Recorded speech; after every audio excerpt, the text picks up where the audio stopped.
Hello বন্ধুরা, কেমন আছেন সবাই? আশা করি সবাই আছেন ভালো। আজকে ব্লেন্ডারের আরো একটি নতুন ভিডিওতে আপনাদের সবাইকে স্বাগতম করতেছি। আজকে আমরা শিখব কিভাবে আপনারা কাস্টম অ্যানিমেশন তৈরি করতে পারেন। তো এখানে আজকে আমরা জাস্ট আপনাদেরকে ধারণাটা দিব যে কিভাবে তৈরি করতে পারেন। আজকে আমরা একটা হাই বা এই রিলেটেড একটা কাস্টম অ্যানিমেশন তৈরি করব, যেটাতে হাই দেবে আরকি, হাই দেবে ক্যারেক্টারটা। তো সেরকম একটা কাস্টম অ্যানিমেশন তৈরি করব। তো চলুন আমরা চলে যাচ্ছি আমাদের মডেলে। এখানে দেখুন আমরা মডেলটি যেটি বানিয়েছিলাম সেটি এখানে আনছি। এবার রিগ করছিলাম কোথা থেকে সেটাও জানেন, মিকজামো থেকে। তো আমরা একটা অ্যানিমেশন নিয়ে আসছিলাম। এই অ্যানিমেশনটা আনার পর আমরা অ্যানিমেশন সবগুলো ডিলিট করে দিব। দাঁড়ান, আমি ফার্স্টে থেকে দেখাচ্ছি। আমি অল ডিলিট করে দিব। এখন একটা ইম্পোর্ট করব, যে কোনো অ্যানিমেশন করানো আছে এরকম। তো ডেস্কটপে আছে 3D মডেল অ্যানিমেশন ওয়াকিং। তো আমি ওয়াকিংটা ইম্পোর্ট দিলাম, একটু ছোট করব।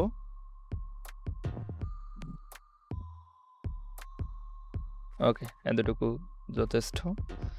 এরপর আপনারা জানেন আমাদের টেক্সচারটা একটু ব্লেন্ড করে নিতে হবে, আলফা ব্লেন্ড থেকে কুইক করে নিতে হবে।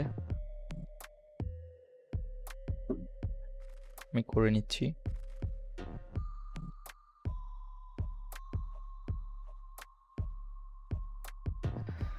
তো হওয়ার পর আমি আসলে স্কেলেটনটা সিলেক্ট করব, করার পর অ্যানিমেশনটা আমি ডিলিট করব এমন জায়গায় যেখানে আমার এই অ্যানিমেশনটা সুবিধার হবে।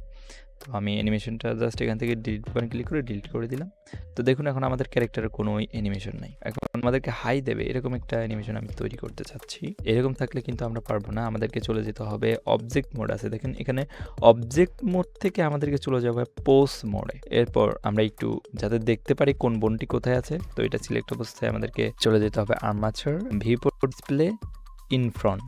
তাহলে আমরা বোনগুলো সুন্দরভাবে দেখতে পারবো।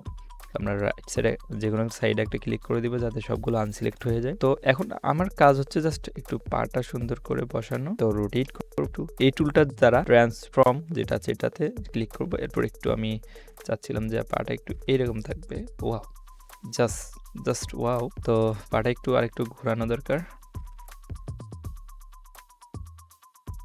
ওকে, পাটা একটু ঘুরিয়েও নিলাম, তো দেখতে সুন্দরই লাগছে।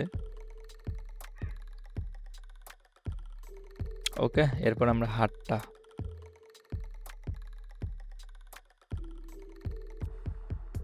আমি এগুলো সিলেক্ট করে নিলাম, একটু করে ঘুরিয়ে দিব। হাই বলার জন্য তো অবশ্যই এরকম করতেই হবে। এরপর ফার্স্ট অফ অল হাট তো আগের মতোই থাকবে না, যেরকম ছিল। ফার্স্ট অফ অল এরকম থাকবে। আমি কি ফ্রেম বসাবো, এখানে কার্সর থাকা অবস্থায় এইরকম অবস্থায় আমি আই ক্লিক করব, এখান থেকে লোকেশন রোটেশন স্কেল দিয়ে দিব। জাস্ট লোকেশনটা দিলে হতো।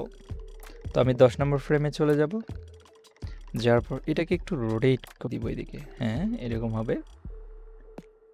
হওয়ার পর আরেকটা কি ফ্রেম বসাবো, মানে আই ক্লিক করে দিব।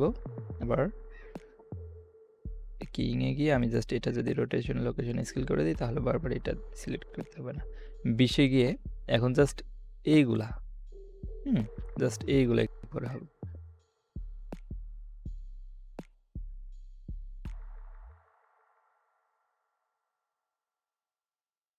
ওকে, এরকম হওয়ার পর আবার ক্লিক করে দিব।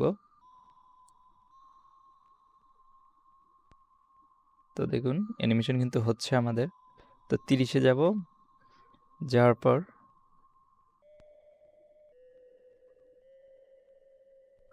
এটাকে একটু এইরকম আনবো। মানে যেরকম করে হাই দেয় আর কি সেরকম করতে হচ্ছে আমাদেরকে। লাড়ায় লাড়ায় জাস্ট কি ফ্রেম বসাবো, তাহলেই অ্যানিমেশনটা হয়ে যাবে। আবার এদিকে একটু নিব। আমরা পরবর্তীতে কিন্তু স্পিড কম বেশি করে নিতে পারি কি ফ্রেমগুলো ইয়ে করে। আবার একবার চাচ্ছি যাতে করে এইদিকে যায় জিনিস, সরি, হ্যাঁ আবার এদিকে যাবে, কারণ এরকমই তো একবার দুইবার তিনবার করবো আমরা এটা সাইট, মানে একই জিনিস রিপিট করলাম বারবার, আরও একবার করব। আমরা কিন্তু কপি পেস্ট করতাম, যাই হোক করলাম না। তো এখন আমরা এই অ্যানিমেশনটা একটু দেখে নিব। ওয়াও, বাট এখানে একটা, হ্যাঁ এই যে এটা, এই অ্যানিমেশনটা অনেক ঠিক আছে, ঠিক আছে, ঠিক আছে, পারফেক্ট। তো আমরা 70 দিয়ে দেই যাতে করে আমাদের সুবিধা হয়ে গেলে অ্যানিমেশনটা দেখতে। ওকে,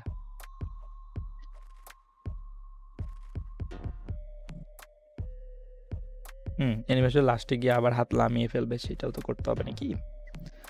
তো 80 নম্বরে কি করতে হবে, কি আমাদের হাতটাকে সোজা করে দিতে হবে।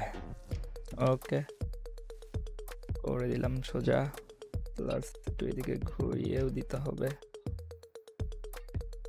ওকে, এরপর গিয়ে 90 এ গিয়ে কে ধরে আবার একটু জাস্ট এটা এরকম অবস্থায় আমরা আর কি ফ্রেম বসাবো যাতে সমস্যাটা না হয় ওই ধরনের। তো 90 ক্লিক করব, করার পর আমরা এটা এই দিকে দিয়ে দিব। ওকে, এবার জাস্ট আমি একটা বোন ধরেছি, কিন্তু দেখেন কারণ সমস্যা হয়েছিল, আপনারা দেখতে পাচ্ছিলেন যে মানে হাই দিতে দিতে লেমে যাচ্ছে। আমরা চাচ্ছি যে এরকম করেই হাই দেবে, পরে লামাই ফেলবে হাতটা। তো আমরা এটা করলাম। এরপর আমরা পোস্ট মোড থেকে চলে যাব অবজেক্ট মোডে। আমার তো মনে হয় যে হয়ে যাওয়ার কথা। ওকে, তো দেখা যাক কি হলো। হাই, হয়ে গেছে। তো বন্ধুরা, আমরা খুব সিম্পলিভাবে আপনাদের সামনে হাই অ্যানিমেশনটি তৈরি করে দেখাইলাম। এটা কাস্টম অ্যানিমেশন, আর এই প্রসেসটা একটু মানে কেন জানি বেশি কষ্টের মনে হয়। তো এরপরে ভিডিওতে আমরা আরো একটি সুন্দর মানে এই রিলেটেড মানে কি বলবো, তো এই জিনিসটাকে আমরা একটা অ্যাড অন দিয়ে করে ট্রাই করবো। অ্যাড অন দিয়ে করলে কিন্তু খুব সহজেই হয়ে যায়। মিকজামের একটা অ্যাড অন আছে, তো আমরা সেই অ্যাড অন দিয়ে করবো এর পরের ভিডিওতে। তো দেখার অনুরোধ করলাম, যাতে করে আরো সহজভাবে আপনি কাস্টম অ্যানিমেশন তৈরি করতে পারেন। এই ছিল আজকের ভিডিও। আর এইদিকে দেখুন একটি সুন্দর ভিডিও আছে, সেটিও দেখবেন। এদিকে প্লেলিস্ট আছে যে ব্লেন্ডার কোর্সের, সেটাও দেখবেন। এদিকে দুটি চ্যানেল আছে আমাদের, সেই দুটি চ্যানেলকে সাবস্ক্রাইব করে আমাদের সঙ্গে থাকবেন। ধন্যবাদ সবাইকে।